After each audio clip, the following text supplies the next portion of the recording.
I was gone for 2 days. 2 days. And in 2 days, the Reds have allowed 36 runs, 12 of which came by home run. And Luke Maile, yes, Luke freaking Maile has pitched on both of those days. Yeah, it's been that kind of week. We've got a lot to discuss on today's Locked On Reds. And Jeff, I made my drink a double.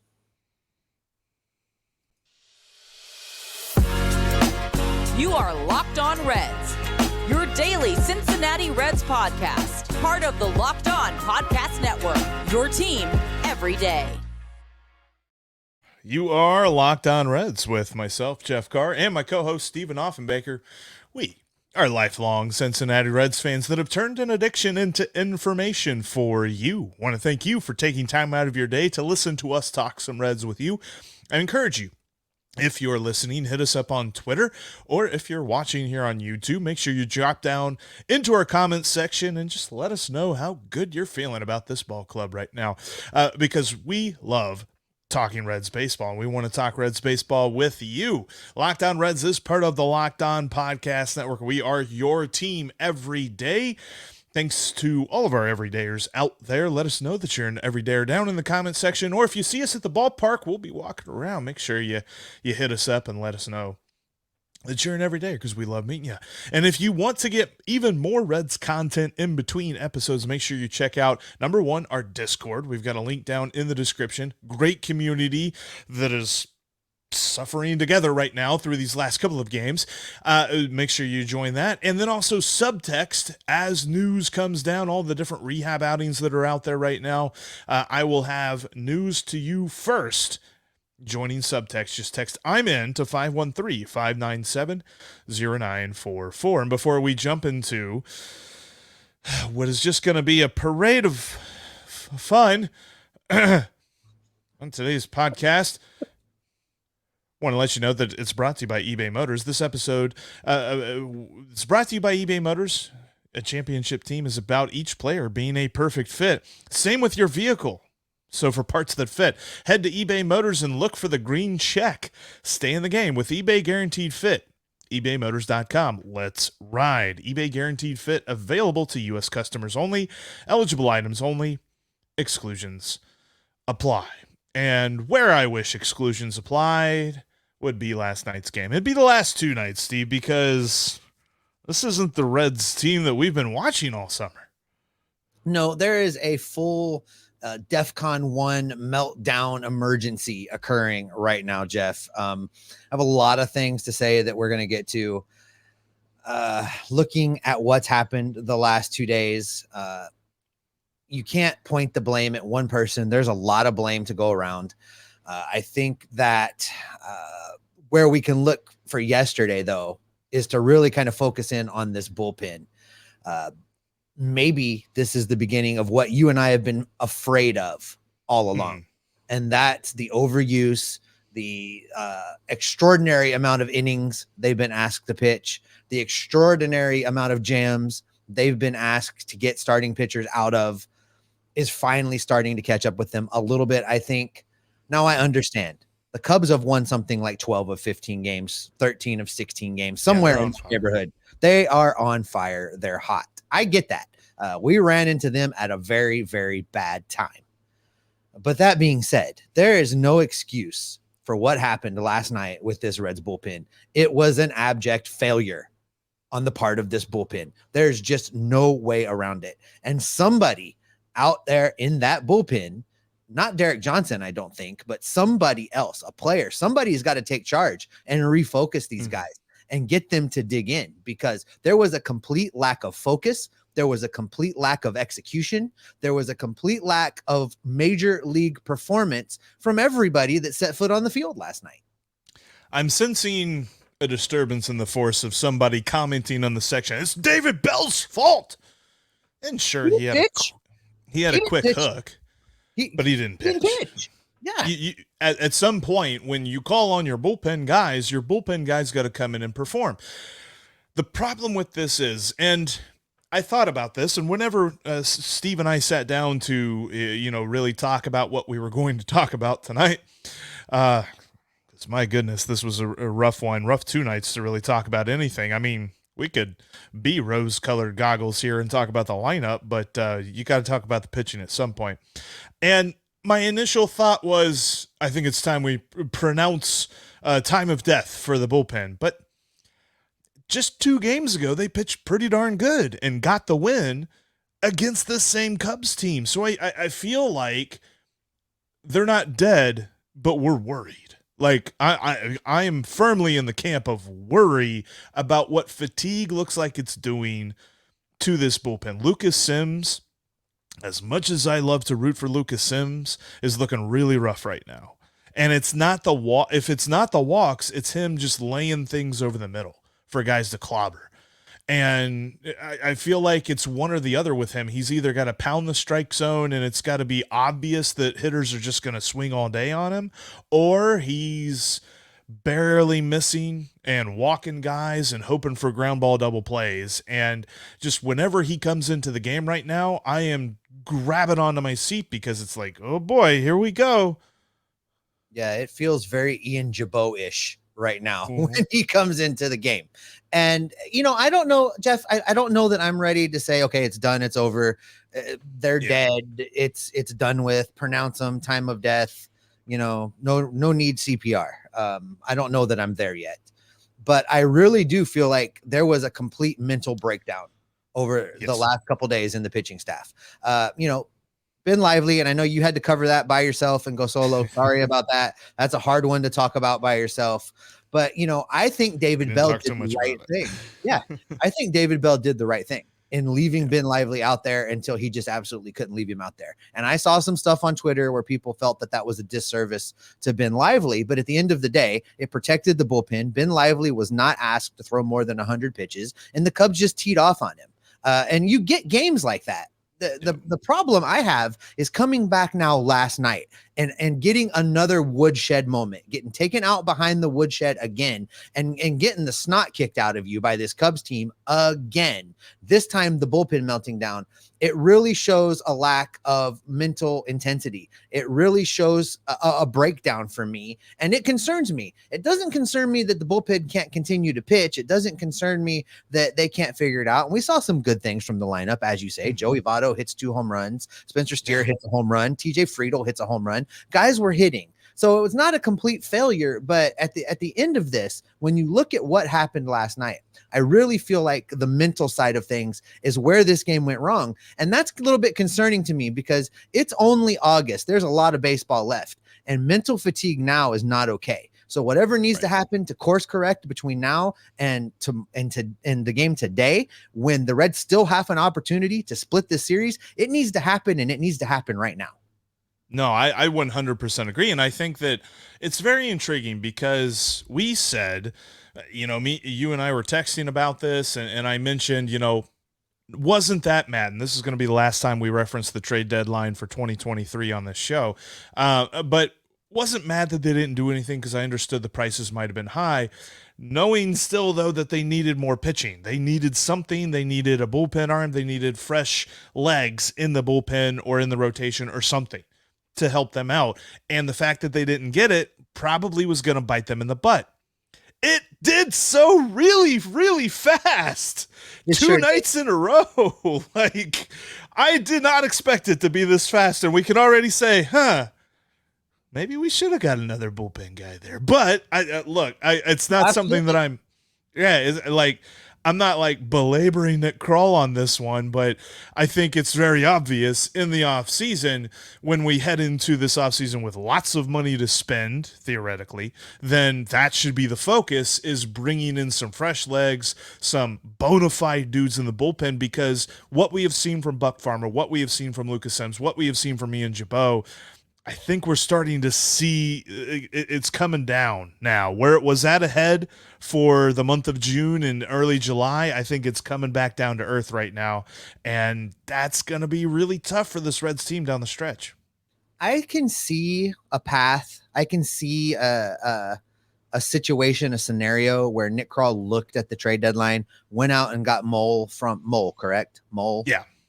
Mole. Sam Mole. Yeah. I me and names. Sorry. The Oakland guy, Sam Mole, went out and got him And I think that was a good move. I wasn't on the show to talk about that. So I think that was a good move. They needed another lefty. Alex Young needed help. Good job. But I think there's a scenario where Nick Krall looked at the rest of the bullpen and at the same time looked at the starting rotation and said to himself, 2 to 3 more weeks till Hunter Green, 3 to 4 more weeks till Nick Lodolo. Lively's going into the bullpen. We're going to be okay. I don't need to give up more prospect capital for that 2 weeks of bullpen. Okay, but you can't give up 16 runs a game. That's just, you can't do that. So no. Yeah. So, I told you this off air and I wasn't sure where I was going to drop it into the show. I'm going to drop it in just a minute because I'll tell you what needs to happen in the Reds locker room today before the game starts to right this ship. And I'm not sure who needs to do it, but I'll tell you what needs to be done. And we're going to get into that coming up in just 1 minute because it's crystal clear that it's time for the Reds to get things together. They have to double down. They have to focus up. And it may be time to move on from more than one player on this roster. We'll tell you who that is. We'll tell you what needs to be done. And we'll tell you who needs to do it coming up in just a second. Before we get to that, today's episode is brought to you by Sleeper. Want a chance to win more money with less picks? Head to Sleeper, where you can win up to 100 times your money on just 2 or more fantasy baseball picks. Sleeper is now offering up to 100 times the payout for up to 8 pick contests. Choose as many as 8 players that you like and pick more or less on your favorite baseball stats like home runs, strikeouts, hits, or more. Get your picks right and you could win big. So if you think Joey Votto is going to have himself a 3 home run game tonight, well, you think he's going to bang, you better smash more on the homers. You think Ellie is going to steal some bases? Smash more again. You think Luke Weaver is going to strike out 10 guys? You're crazy. But smash more if that's what you think is going to happen, because you could win up to 100 times your money back. Entries can be made in 30 seconds or less. It's that easy. They also have safe and fast withdrawals, so you don't have to worry about getting your payout when you win. Use promo code Locked On, and you'll get up to $100 match on your first deposit. Terms and conditions apply. See Sleeper's terms of use for details. They are currently operational in over 30 states. Check out Sleeper today. Remember that if you can't be at Wrigley Field for the final game of this 4-game set, you can catch every pitch of the Reds' hometown broadcast with SiriusXM on the SXM app. Just download the app and search the word Reds. Thanks, as always, for making Locked On Reds your first listen every day. Coming up tomorrow, we're going to wrap up this Cubs series, and we're going to be joined for a crossover by the guys from over at Locked On Cubs, and God help us if the Cubs have won 3 in a row. It needs to be a split, Jeff. I can't do it. I'm gonna dip out. If it's 3 in a row, I'm dipping out. I'm not doing it. First of all, before you get into that rant, though, I'm looking at FanDuel to see what the odds are on Luke Weaver getting 10 strikeouts, because that better be like through the roof. They might not even have odds on that. Like, probably not. Probably not. But listen, I mentioned before we went into the break there that it's going to be time to move on from some players, and also that I know what needs to happen today before the game. And I'm not sure who's the right player to do this, but it's time for a gut check. It is time for this team to man up a little bit. It is time for someone in this clubhouse, someone on this team, to be a leader and walk into the clubhouse today and gather the guys around and say, what we saw on the field was unacceptable. There was an absolute lack of professionalism. There was an absolute lack of execution. There was an absolute lack of mental preparedness to play a Major League Baseball game. All of those guys are fortunate to be on that field and wear that jersey. All of those guys are fortunate to make a living playing Major League Baseball. They need to dig in and be professional. Someone needs to take charge of that clubhouse today and make it clear that what we saw on the field, defensively, offensively, from the pitching staff, is unacceptable and will not be tolerated. And if they can't get on board with that, they should turn in their jerseys and get out of the clubhouse. No, I agree. And I think that is something that every team has throughout the year, the players only meeting. And I know there's not really been a report on that for the Reds because things have been generally pretty good all season long ever since the young guys came up. maybe that's who it should be. Maybe it's Ellie De La Cruz. Maybe it's Matt McClain, one of those guys. And everybody's going to immediately say, well, why would a rookie do that? Because this team is built on rookies. Will Benson, one of those guys, probably is the guy to step up and say, this is what we need to do. And I feel like it just seemed like a systemic collapse because of that lack of focus. Over the last two nights, not just Wednesday night's game, but Tuesday night's game as well. You saw an error turn into a fat pitch over the middle that was a 3-run home run, and then the very next guy gets on via walk, and it just continues. And the Cubs scored so many runs and had so many big innings based on plays that it seemed like had it went an inch in the other direction, the Reds are out of the inning and they're already back up the bat. Like there's just little bits here and there that they're just missing on. And this is the point in the season where young guys have not played this long and played this high a level of baseball, and they're just learning. They're like, man, we got to keep going. We got 2 months left of this. And maybe this is the point where they're starting to get a little bit of mental fatigue, but this is the point where they got to have somebody get up and focus them in the clubhouse. I know that we're not the big kind of like rah-rah, we need somebody in the clubhouse like spitting and all that stuff, but I do think there needs to be somebody and stand up, like you said, and just demand accountability from their teammates.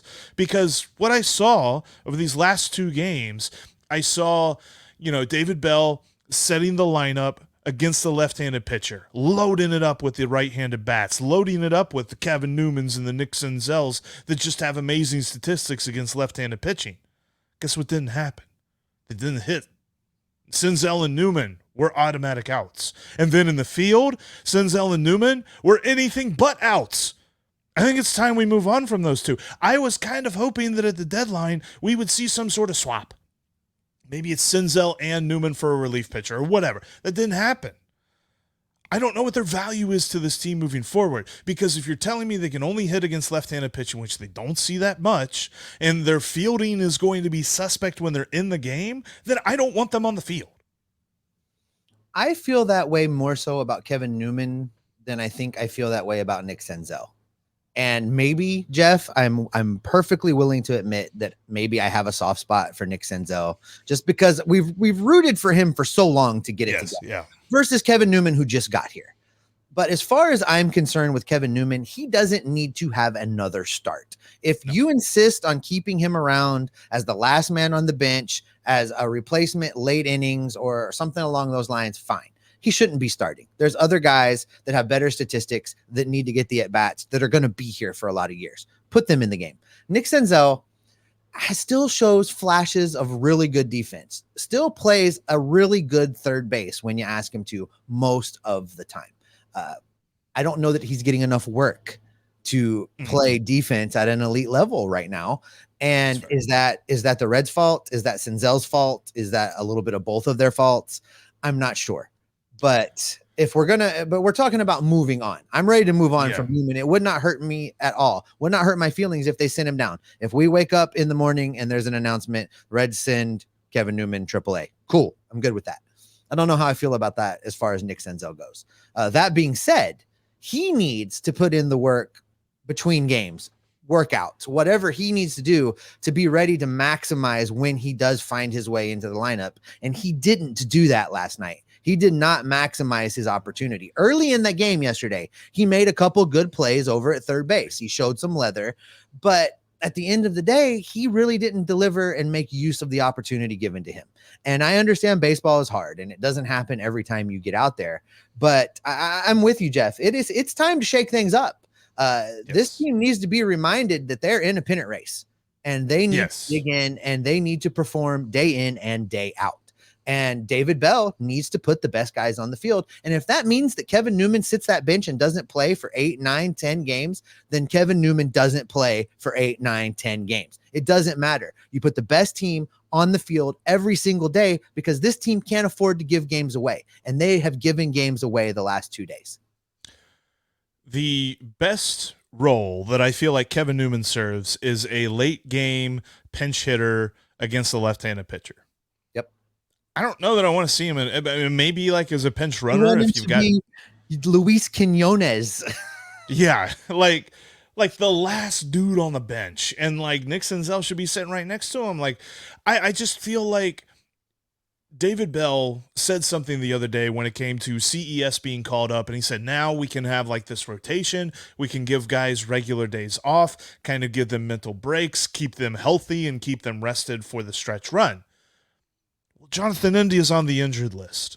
And the fact that it still looks like he's trying to force this infield rotation without Jonathan India on the field, he needs to stop that. Like, the infield without Jonathan India is Spencer Steer at third, Ellie De La Cruz at short, Matt McClain at second, Joey Votto, CES, first base, DH.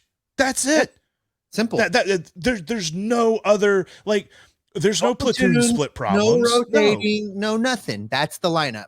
Joey just smashed, and you know, Chris Welsh made the point on the radio broadcast, and he's definitely right on this, that Joey Votto doesn't need to play every day, because when you give Joey Votto regular rest, this is what you get. You get an amazing hitter that looks like he is fresh and ready to go.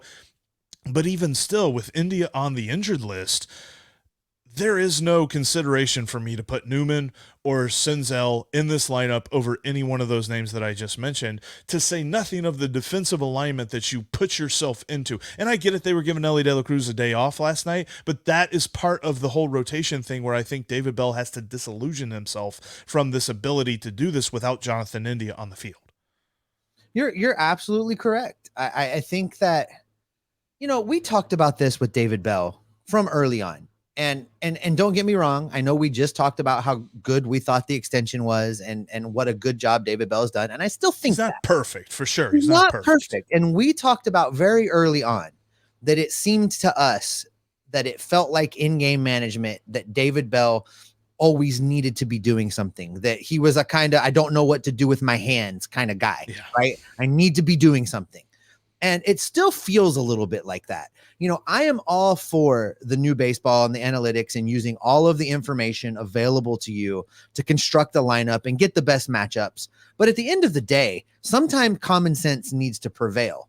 And the lineup that you just talked about, the infield that you just put out there in the absence of Jonathan India and a rotation required with him in the lineup, that's the lineup. You don't need to overthink it. You don't need to overanalyze it. There's no amount of computer numbers crunching that you can do that it's going to make sense to not have Matt McClain at second base and instead have Kevin Newman. There's nothing you can do with your MacBook Pro that's going to make that be the right answer. And him leading off too, that was no. Like, just no. Just stop. No. And I tell you what, Steve, because these last couple of nights and these weird lineup decisions and weird, you know, bullpen performances and all this other stuff had us all frustrated, had us all balled up in our feelings and our anger. And yes, a little bit. That's the reason that we are enjoying our podcast today. I saw a tweet last night that summed up the psychology of baseball fans that I want to dive into a little bit coming up next, because are we an angry bunch? I think we might be. Before I get into that, though, want to let you know you can catch every pitch of the Reds' hometown broadcast with SiriusXM on the SXM app. Just search Reds. And in between episodes, you can get even more Reds content. Make sure you join our Locked On Reds Discord. Link is down in the description.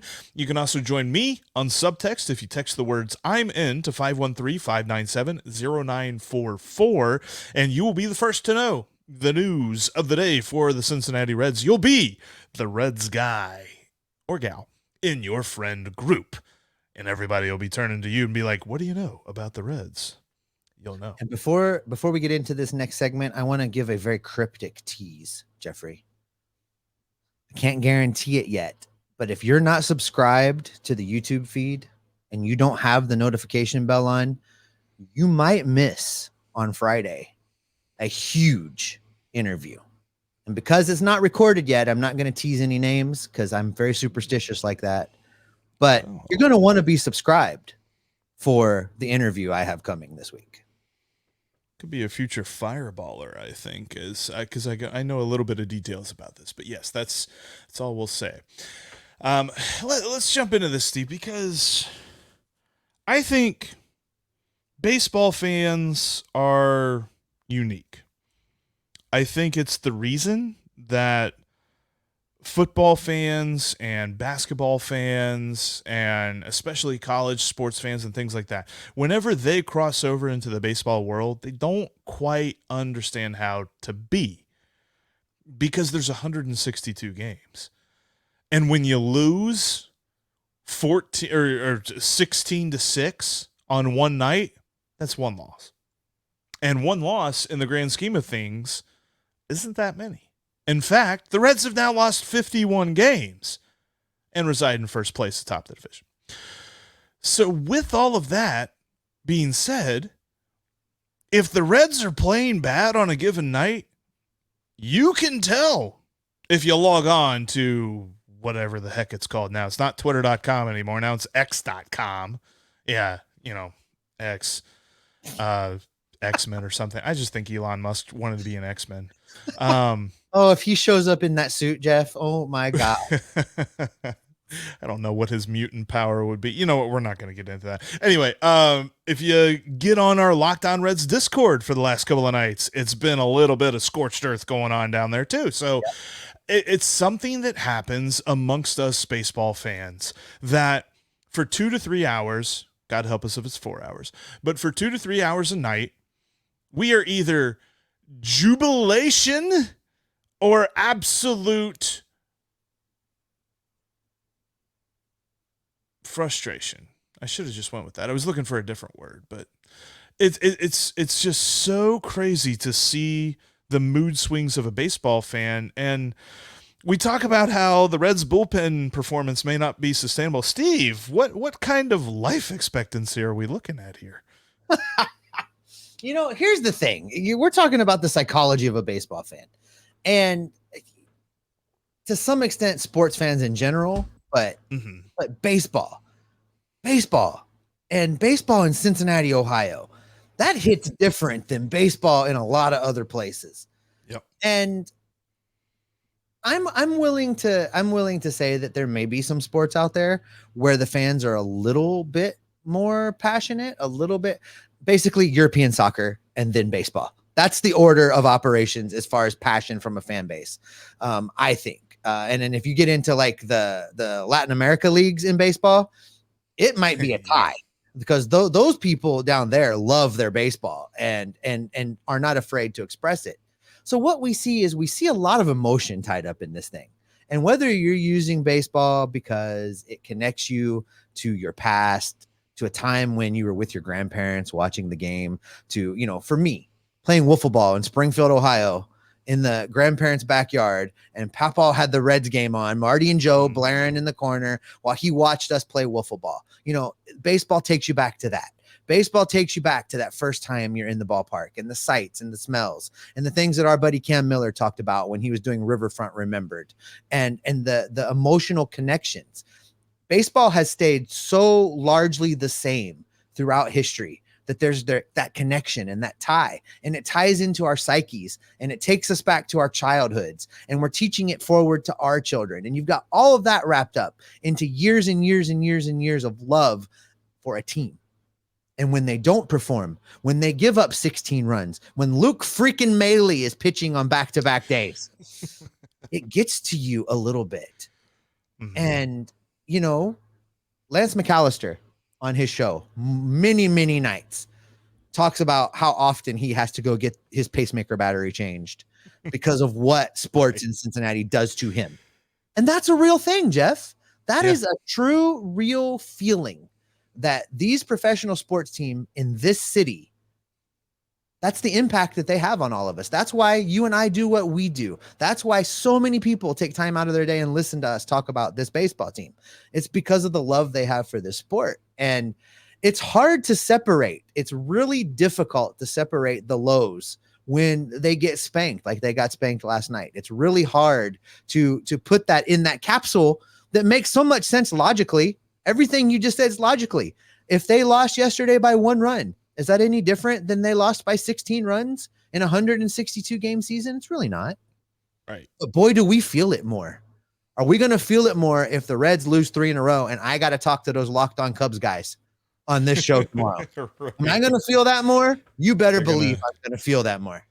They're going to come digitally strutting in, however you digitally strut, but they'll be digitally strutting into the crossover if that happens. And that's the thing too. Like, if the Reds win this series finale, then we're forgetting all about these last two nights. What? Doesn't matter. And moving on. And that's the beauty of baseball. Like, the winning streak that they had in June. Does anyone remember how bad they were in April and May? No, because they were so good in June and July. Just our buddy Ethan Smith over at Locked On Pirates. Yeah, the Pirates will always have April. But I just, it's one of those things, like, baseball is so hard to be a fan of. And I'm not saying it's hard in terms of, why do it? It's just, it's hard in terms of keeping yourself in check and keeping your emotions in check. Because, yeah, like games like last night, I wanted to chuck, because I was listening to, the iHeartRadio app on my phone, but I wanted to chuck my phone up against the wall because it kept saying all these bad things about the Cubs scoring. But I know tomorrow night, if we flip the script and we're winning and the Reds are winning 16-6, I'm going to be dancing. Mm-hmm. It's just how baseball is. And I think that it's such a beautiful sport for that reason. It's such a hilarious thing to be a fan of because you and I can both be Reds fans and have vehement disagreements about how the Reds should operate their ball club on a nightly basis, but we're still Reds fans.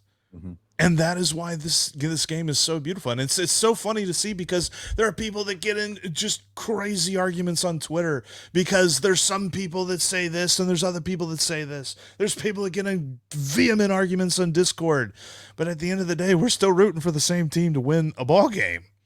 Sometimes I feel like, after a loss, Jeff, I feel like the next day I got to log in and be like, I'm sorry for what I said when I was upset last night. You know what I mean? It's it's the end of the world. It's the end of the world when they lose a game like that. And then you wake up after a nap and you're like, oh, maybe it's not the end of the world. But Steve, remember, they're 7 wins away from hitting the over.